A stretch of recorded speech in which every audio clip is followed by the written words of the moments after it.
Welcome back to Teenage Nightmares, the place that drags you deeper into the world of the unknown. In today's episode, we're stepping into the darker side of professional wrestling.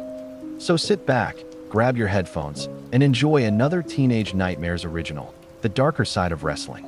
Our first story explores the life and tragic passing of Christopher Morgan Kluxeritz, better known to wrestling fans as Chris Kanyon. Chris grew up an average kid in Queens, New York.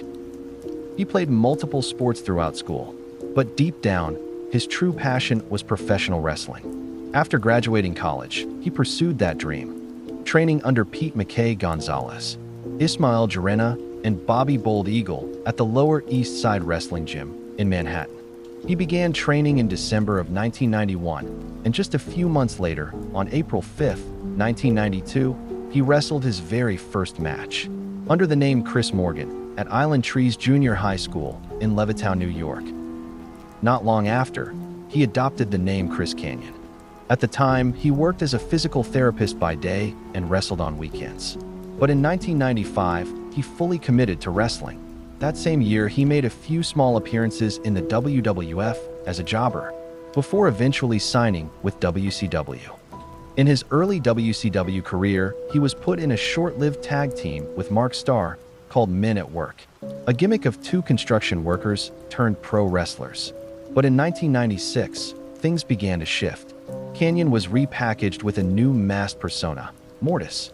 He was placed into a storyline feud with Glacier, and at WCW Uncensored, on March 16, 1997, he made his pay-per-view debut in a Mortal Kombat-style match. Though he lost the bout, another character named Wrath debuted and attacked Glacier post-match, aligning himself with Mortis. Eventually, Kanyon dropped the Mortis persona and began feuding with Raven and his faction, the Flock. He teamed briefly with Perry Saturn to take on Raven and his Flock, before shocking the fans by turning on Saturn and aligning himself with Raven. Chris remained with WCW until 2001, where he had several notable stints alongside Diamond Dallas Page, at times as an ally, other times as a rival. When WCW was acquired by the WWF, Chris made the transition to the new company, where he had a 3-year run and even held the United States Championship. In 2004, he was released from his WWE contract, but that didn't mark the end of his time in the ring.